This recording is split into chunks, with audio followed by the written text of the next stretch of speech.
अगर आप ये सारी ईरान वॉर सीरीज़ देख रहे हैं तो आपको पता है कि शुरू से मैं एस्केलेशन लैडर की बात कर रहा हूँ। अब हम बहुत ही ऊपर आ गए हैं उसका एस्केलेशन लैडर में। अगर आप अमेरिकन मीडिया प्रोपेगेंडा देखते हैं तो आपको लगेगा ईरानियंस पागल हैं। वो ऑलरेडी भी रिजीम के बारे में जो बातें करते हैं कि ये लोग तो रिलीजियस जेलट्स हैं, पता नहीं जिहादी पागल, आइडियोलॉजिकली ड्रिवन, कुछ इनको सेंस नहीं नज़र आता। जो वीडियोज़ आ रही हैं ईरान से, I find them to be the kindest most resolute people. कोई डबरोटी बना रहा है डिस्पाइट लूजिंग हिज फैमिली कि लोग भूखे ना हो। फ्रूट सेलर्स जो हैं वो फ्रूट दे रहे हैं, कुछ लोग फ्री में खाना दे रहे हैं, प्राइसेस नहीं बढ़ रही। लोग बड़े सरप्राइज थे कि प्राइसेस क्यों नहीं बढ़ी, जंग के दौरान तो वॉर प्रॉफिटियरिंग होती है। लोगों ने बोला सब अमेरिकन कैपिटलिस्ट नहीं होते ना जानी। फिर आप देखें वो कितने स्टेडफास्ट हैं डिस्पाइट पीट हेड्जेक रिपीटेडली सेइंग। आप ऊपर देखोगे सिर्फ डेथ और डिस्ट्रक्शन होगी।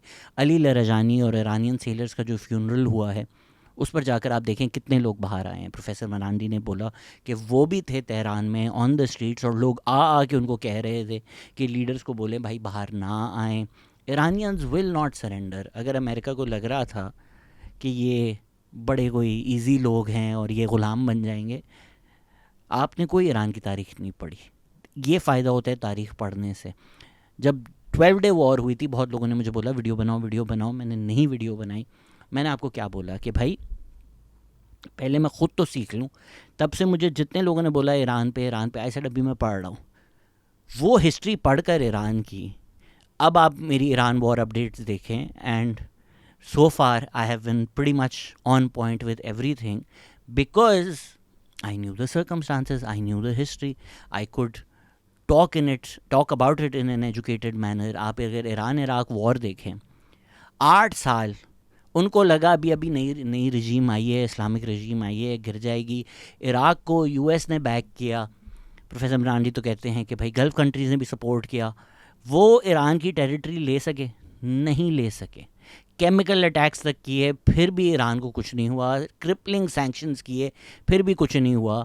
तो अगर आपको लग रहा था कि एक सुप्रीम लीडर को मार कर ख़त्म हो जाएगा या अब अली लरजानी को मार कर ख़त्म हो जाएगा, जो अगरची हैं फॉरेन मिनिस्टर, उन्होंने जाकर ये भी बोला अल जज़ीरा पे कि अमेरिका नहीं ये रियलाइज़ कर रहा कि जो हमने अपनी रजीम बनाई हुई है वो आइडियोलॉजिकली ड्रिवन है, उसमें कंटिजेंसीज हैं, उसमें लोग रिप्लेस होते जाएंगे, individuals are not that important.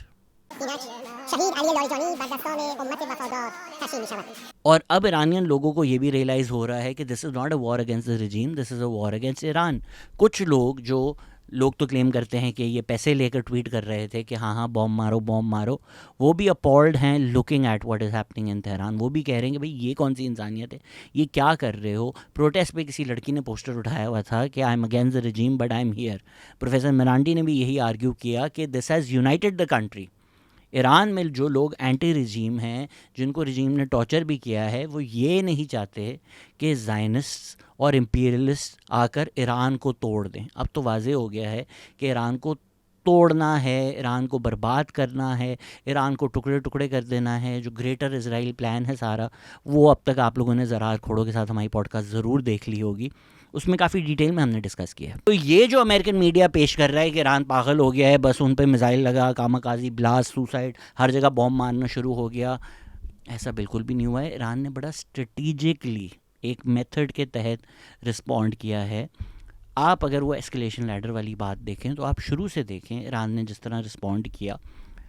आपको सऊदी में, दुबई में वो विजुअल्स नहीं नज़र आ रहे जो विजुअल्स आपको साउथ लेबनान में नज़र आते हैं या गाज़ा में नज़र आते हैं। एक पूरी की पूरी बिल्डिंग गिरा दी इसराइल ने, एक अपार्टमेंट कॉम्प्लेक्स की पूरी बिल्डिंग साउथ लेबनान में गिरा दी। साउथ लेबनान में वही होगा जो गाज़ा में हुआ है। पूरी दुनिया खामोश रही, आप देखते रहे, आपने कुछ नहीं किया। आपने इसराइल को समझा दिया कि भाई आपके पास इम्प्यूनिटी है, आप जो चाहो करो। तो अब वो साउथ लेबनान में एग्जैक्टली ये चीज़ कर रहे हैं। 200 बच्चे मार दिए हैं, 1000 लोग मार दिए, पूरी की पूरी बिल्डिंग्स गिरा रहे हैं। They will follow the blueprint, raze buildings to the ground and then take it over, it will become Israel, वो जो ग्रेटर इसराइल का प्लान है। इसी तरह अली लरजानी को मारने के लिए उन्होंने पूरा का पूरा जो नेबरहुड है, पूरा मोहल्ला, they razed it to the ground. 100 लोग मर गए, बच्चे मर गए। Again whatever your opinions about the man, and we'll discuss him in bit detail at the end, आप सोचें अगर ट्रंप अपनी बेटी से मिलने ट्रंप टावर न्यूयॉर्क में गया हुआ होता और खुदा ना खास्ता ईरान वहाँ बॉम्ब मार के पूरी बिल्डिंग गिरा देता, बिल्डिंग में जितनी फैमिलीज रहती हैं, सामने सेंट्रल पार्क में जो लोग घूम रहे हैं, क्या कहते हैं आप? But somehow doing this in Iran is acceptable, somehow doing this in Gaza is acceptable. Iran जब टारगेट कर रहा है वो कह रहा है भाई हमारी जंग अमेरिका के साथ है, अमेरिका के लोग किसी होटल में रहते हैं तो उस होटल के उस फ्लोर में जाके ड्रोन बचता है। इसी तरह शुरू में उन्होंने बोला कि हमारी जंग गल्फ़ कंट्रीज़ के साथ नहीं है, हम गल्फ़ कंट्रीज़ को नहीं टारगेट कर रहे, हम सिर्फ American interest, American personal, American military जो यहाँ स्टेशन है उसको टारगेट कर रहे होंगे। फिर यूएस और इजराइल ने जंग को एस्केलेट किया। तेहरान में जब हमने देखा कि ऑयल रिफाइनरी को टारगेट किया गया, जो अपोकलिप्टिक विजुअल्स हमें तेहरान से नज़र आए सबने देखे, उसके बाद जाकर ईरान ने फिर एस्केलेट किया, स्ट्रेट ऑफ हॉर्मुज़ बंद की, पहले नहीं बंद की थी।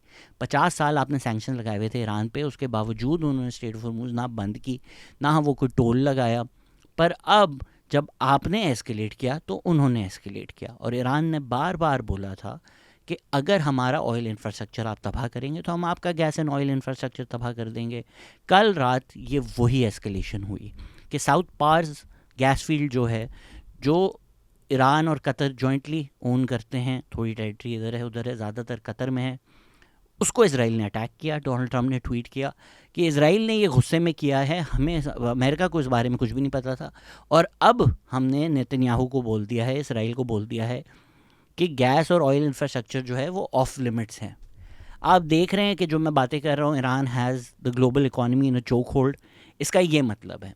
दूसरा, अल जज़ीरा का जो हमने article why US is winning, या जो भी यूएस की स्ट्रैटेजी अच्छी है, जो भी हेडलाइन थी उस आर्टिकल की, मैं क्यों उससे डिसएग्री करता हूँ, मैंने आपको पिछली वीडियो में बताया था। अब ईरान ने क्या किया, आपने ईरान की गैस इंफ्रास्ट्रक्चर को बॉम्ब किया। ईरान ने बोला ये 4 जो हैं ऑयल और गैस फैसिलिटीज़ गल्फ़ कंट्रीज़ में, इसको हम टारगेट करेंगे, आप इनको एवैक्यूएट करवा दें। गल्फ़ कंट्रीज़ ने एवैक्यूएट करवाना शुरू कर दिया। अगर तो ईरान की कैपेसिटी कैपेबिलिटी ज़ीरो हो गई है, तो फिर कैसे ईरान ने अनाउंस किया कि यहाँ मिसाइल मारेंगे, उसके कुछ घंटों बाद वहीं मिसाइल मारा, आपके सारे डिफेंसेस, आपकी सारी कैपेसिटी, आपके सारे इंटरसेप्टर्स कहाँ गए? Iran when they wanted to retaliate, जब आपने उनकी रेड लाइन क्रॉस की, उन्होंने अपने मिसाइल और ड्रोन जो इतने टाइम थोड़े नीचे आ रहे थे वो बढ़ा दिए, and they hit exactly where they said they will hit. Professor Marandi ने तो बोला है एंडलेस मिसाइल्स हैं ईरान के पास। उन्होंने तो ये भी बोला है कि ड्रोन प्रोडक्शन अभी हमने रोक दी है क्योंकि ड्रोन स्टोरेज की जगह नहीं है, इतने ड्रोन्स हैं हमारे पास। वॉर प्रोपेगेंडा होता है, जाहिर बात है वो भी थोड़ा झूठ बोल रहे होंगे, लेकिन the truth is probably in the middle of what Professor Manandi is saying and American propaganda. But clearly this idea कि ईरान की नेवी भी ज़ीरो हो चुकी है, ईरान के मिसाइल्स भी ज़ीरो हो चुके हैं, they both proven false. Oil tanker भी स्ट्रेट ऑफ हॉर्मुज़ में 3 स्पीड बोट गई ईरान की, और उन्होंने कल रात भी एक जलाया है। लाइक आई सेड, ईरान को बड़ी नेवी नहीं चाहिए, ये स्पीड बोट्स चाहिए, और ये स्पीड बोट्स उनके टनल्स में उन्होंने सेव की हुई हैं। आप कितने बर्बाद करोगे? यूएई ने तो कहा कि डिब्रीज आकर गिरी हैं। बड़ा हसीन इत्तेफाक है कि जो ईरान ने बोला था हम टारगेट करेंगे, वहीं जाकर डिब्रीज गिरती हैं। ये शुरू से जो मैं रिपोर्ट कर रहा हूँ, कई लोग दुबई में नाराज़ हो रहे हैं कि नहीं तुम झूठ बोल रहे हो, तो डिब्रीज थी तो डिब्रीज थी। देखें, मुल्क झूठ बोलते हैं। Please, whether you live in Pakistan or the US or in Dubai, stop trusting everything your government says. वो तो डिब्रीज ही बोलेंगे ना, बिकॉज उनका इंटरेस्ट है ये प्रोजेक्ट करने के लिए कि यूएई से ज़्यादा सेफ कोई दुनिया में जगह नहीं है।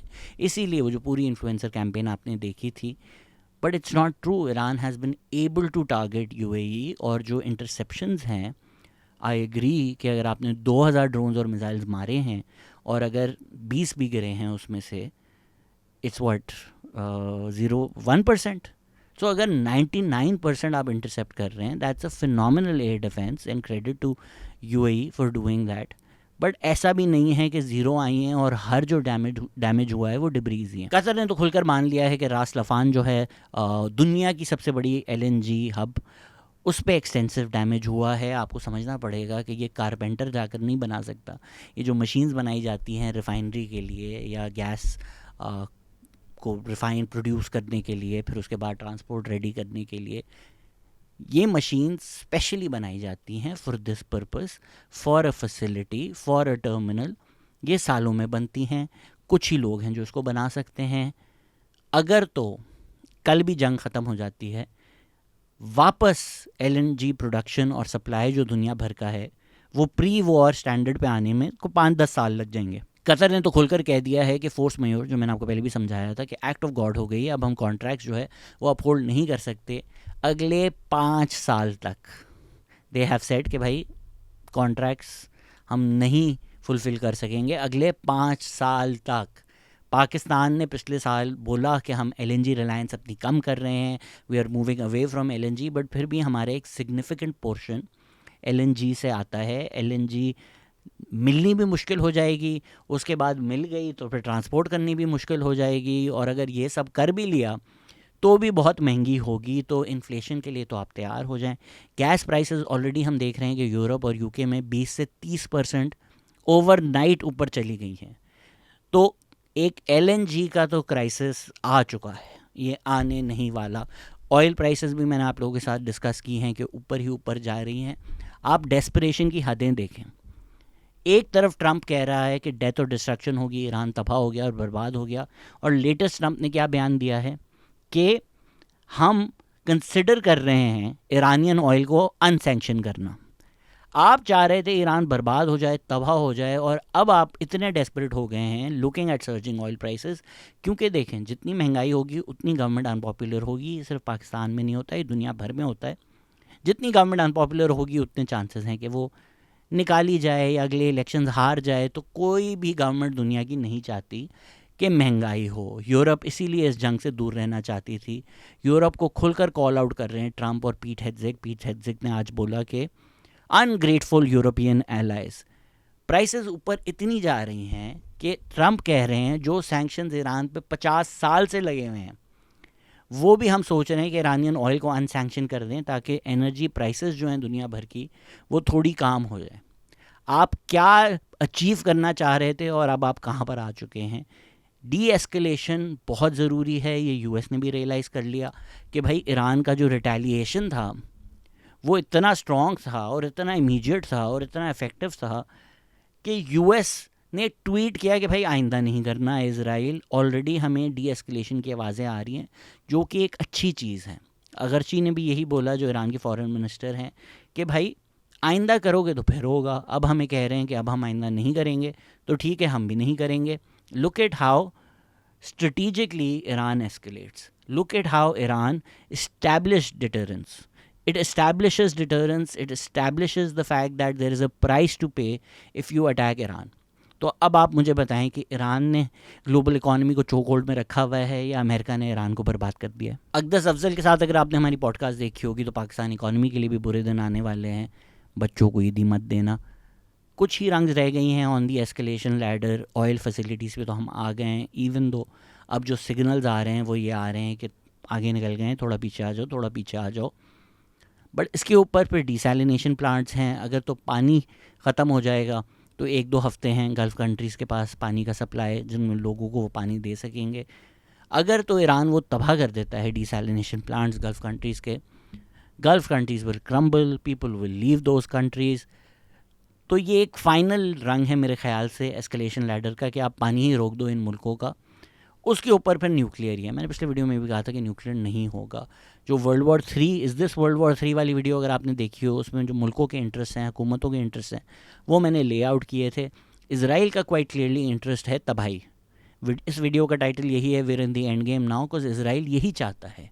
इसराइल चाहता है कि ईरान तबाह हो जाए, बर्बाद हो जाए। Trump wanted a quick war. Trump wanted जो वेनेजुएला में हुआ। ट्रंप ने तो डायरेक्टली भी आके बोल दिया था कि भाई विद इन द रिजीम भी कोई सेकंड इन कमांड आ जाए जो प्रो अमेरिका है तो हमें तो वो भी कबूल है। रिजीम चेंज भी जो वो बेच रहे हैं कि हमारी वो है, गोल है, गोल है, गोल है, उसके भी बरक्स ट्रंप बात कर चुके हैं। सो ट्रंप को ये नहीं चाहिए था प्रोट्रैक्टेड वॉर, ये एस्केलेशन लैडर। ट्रंप को एक क्विक विक्ट्री चाहिए थी जो वो अमेरिकन लोगों को बेच सकें कि मैंने वो कर दिया जो आज तक कोई अमेरिकन प्रेसिडेंट नहीं कर सका। फिर कोई प्रो US बंदा आ जाए। दूसरी तरफ सऊदी, कतर, जो गल्फ़ स्टेट्स हैं, वो कह रहे हैं we have a right to retaliate, पर वो नहीं कर रहे और मुझे नहीं लगता कि वो करेंगे। बिकॉज अगर तो वो रिटेलिएट करते हैं, अगर तो वो डायरेक्टली जंग करते हैं, 2 वजह हैं। एक, उनको पता है वो कितने वनरेबल हैं। ईरान ने अनाउंस करके कि यहाँ बॉम्ब मारेंगे, तेरी कह के लूँगा वाली बात है, और वहीं बॉम्ब मारे। फिर अगर तो ये डायरेक्टली इन्वॉल्व हो जाते हैं, what stops the US from being like thank you very much, अब आपस में लड़ो, हम जा रहे हैं। यूएस अगर निकल जाए and leaves the gulf countries and Iran fighting a war, ये तो अपनी जोग्राफी नहीं बदल सकते ना, इनके तो यही नेबर्स हैं, क्या होगा फिर ये लोग आपस में लड़ते रहेंगे। वो इसराइल के बड़े हक में हैं कि ये एक फॉरएवर वॉर रहे, ईरान जो है बल्कनाइज हो जाए, इसराइल को सब एक्नॉलेज कर लें कि हम हेजमॉन हैं। और भी अच्छा हो अगर सारी गल्फ कंट्रीज़ इसराइल के साथ मिलकर ईरान पे बॉम्ब डालते हैं। What's better for Israel, Israel is now aligned with all the gulf countries. और जो पाकिस्तान में भी चूरन बेच रहे हैं लोग कि भाई देखा पाकिस्तान इसराइल के साथ है। Arnab Goswami tried putting those words into the mouth of N Israeli diplomat. उसने बोला पागल बात कर रहे हो, पाकिस्तान के साथ कहाँ हैं हम, पाकिस्तान तो एक रोग नेशन है विद न्यूक्लियर बॉम्ब्स। टल्सी गैबर्ड ने जाकर बोला कि पाकिस्तान के पास मिसाइल्स हैं जो अमेरिका रीच कर सके। तो पाकिस्तान के साथ तो ये हो रहा है, पाकिस्तान बहुत प्रिकेरियस पोजीशन में है। एंड ऑब्वियसली अगर सऊदी डायरेक्टली बॉम्ब करना शुरू हो जाए ईरान के साथ तो पाकिस्तान बहुत मुश्किल में पड़ जाएगा। इसराइल ने लीडरशिप के साथ भी यही किया है कि लोग जो कहते हैं सेन वॉइसेस थे, अली खामेनाई जो हैं he was against nuclear weapons. वो कहते थे कि भाई फतवा है न्यूक्लियर बॉम्ब्स नहीं अलाउड इस्लाम के अंडर, उन्होंने रोका हुआ था। यही बात अब जो कैंट भी कह रहे हैं, जो काउंटर टेररिज्म के चीफ थे, जिन्होंने रिज़ाइन किया ये बोलकर कि भाई इसराइल का बहुत ज़्यादा इन्फ्लुएंस है और अमेरिका फ़र्स्ट नहीं, हम इसराइल फ़र्स्ट हैं। उन्होंने टकर कार्लसन पे जाके तो ये भी सजेस्ट किया है कि चार्ली कर्क क्योंकि ईरान वॉर के अगेंस्ट था तो इसराइल ने मरवाया, सजेस्ट किया है उन्होंने ये बात। वो भी यही कह रहे हैं कि ईरान न्यूक्लियर वेपन नहीं बना रहा था, ना कोई इंटेलिजेंस थी कि ईरान न्यूक्लियर वेपन बनाएगा। Ali Khamenei was against it. इसी तरह अली लरजानी वो somebody you could talk to, वो जो है मीडिएट भी करते थे, लोग उनसे बातें भी करते थे, वो दुनिया भर से इंटरेक्ट भी करते थे। आपने उनको भी मार दिया। अब जो उनको रिप्लेस कर रहे हैं, ये देखें जो जो रिप्लेस करेगा ना, ऐसा नहीं है वो फिर अमेरिका का ग़ुलाम बन जाएगा, वो ज़्यादा हार्ड लाइनर होगा। सैयद जलीली जो हैं, जिनको लिविंग मार्टर कह रहे हैं ये लोग, क्योंकि he lost his leg in the Iran Iraq war. The Iran Iraq war is very relevant to understand what is happening in Iran, क्योंकि बहुत सारे लोग जो अभी इन पोजीशन ऑफ लीडरशिप हैं, पोजीशन ऑफ पावर हैं, they fought in the Iran Iraq war, they are veterans of that war, और वो PhDs भी हैं।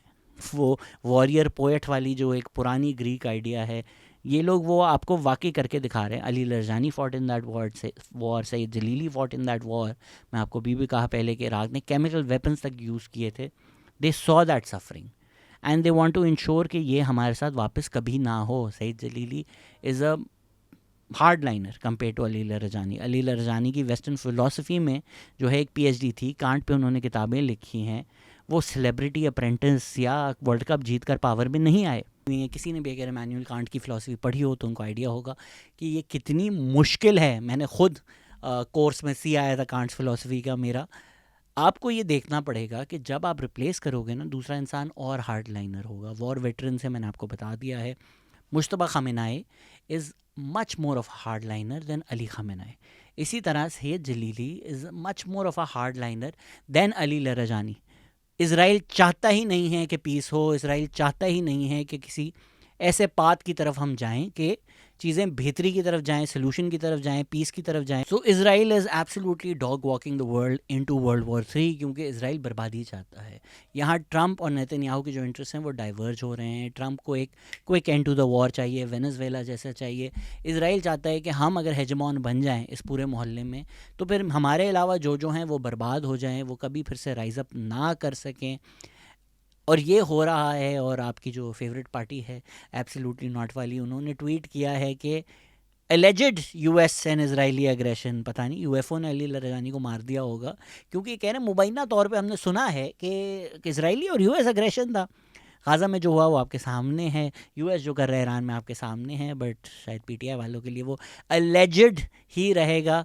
ये वो लोग हैं जिनको आप एब्सोल्युटली नॉट बोलते हैं। खैर एक पूरी मेरी 40 मिनट की वीडियो आने वाली है जिसमें मैं आपको दिखाता हूँ कि एब्सोल्युटली नॉट तो एब्सोल्युटली येस है। येस, आई एम प्रेइंग कि जल्दी से ये जंग ख़त्म हो, चीज़ें बेहतर हों, बट मुझे नहीं लग रहा this war will and any time soon. दूसरी जो पाकिस्तान अफगानिस्तान की जंग चल रही है उसमें पाकिस्तान ने कहा है कि ईद के दिनों में हम लोग सीज़ फायर करेंगे। अल्लाह करे ये एक परमानेंट सीज़ फायर हो जाए। लास्ट जो मैंने वीडियो बनाई थी उसके बाद से मोर evidence has come through. Muzammil ने भी अपनी वीडियो में डिस्कस किया कि अफ़गानिस्तान के जो AMU न्यूज़ है, उन्होंने रिपोर्ट लिखी जिसमें उन्होंने बताया कि ये मिलिट्री कंपाउंड था। ये खबर तो पहले ही आ गई थी कि नेटो का कैंप फीनिक्स था जहाँ पर एम्यूनेशन रखा जाता था, उसी कंपाउंड के ऊपर बमबारी की गई है। जो मैंने अपनी वीडियो में कल या परसों कहा था, the evidence has now come forward. आप लोग जो बिला वजह जो चीज़ आपको लगे कि यार हमारे एजेंडा के ख़िलाफ़ है, आप लोग बोलना शुरू कर देते हैं। ISPR स्पोक्स पर्सन बोला, भाई ISPR स्पोक्स पर्सन जो एक्चुअली हैं उन्होंने तो कहा आकर कि अफ़गानियों ने रैंडम कत्ल करके ड्रगीज़ को इकट्ठा कर दिया ये दिखाने के लिए कि यहाँ हमारा। वो तो मैं नहीं कह रहा। ये जो दो एक्सट्रीम्स हैं कि पाकिस्तान ने डिलिबरेटली ड्रग रिहैब फैसिलिटी को टारगेट किया या पाकिस्तान ने कोई कोलैटरल डैमेज नहीं हुआ, ये रैंडम लोग हैं जो मरे हैं, ये दोनों बातें झूठ हैं। As always the truth is in the middle. Afghanistan से भी अब ये रिपोर्टें आ रही हैं कि यही कंपाउंड था जहां मिलिट्री एम्यूनेशन होते थे, कैंप फीनिक्स में ड्रोन प्रोडक्शन होती थी।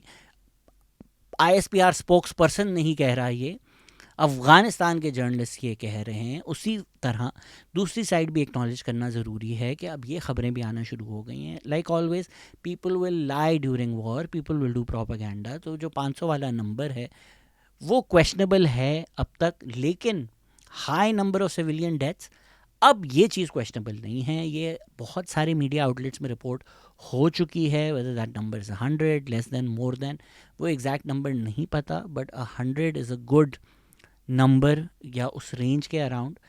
ये एक ट्रेजेडी है। वो पाकिस्तान ने नहीं टारगेट किए, कोलैटरल डैमेज में हुए, सेकेंडरी एक्सप्लोजन्स में हुए, आग लगने से हुए, जैसे भी हुए, 100 या 100 से ज़्यादा सिविलियंस का कहीं भी मरना ये एब्सोल्यूट ट्रेजेडी है। आईने में देखें, अगर कोई पाकिस्तानी इसको सेलिब्रेट कर रहा है तो आप में और उस इसराइली में क्या फ़र्क है जो पहाड़ पे जाकर बैठता है और लोगों को मरते हुए देखता है फ़लस्तीन में।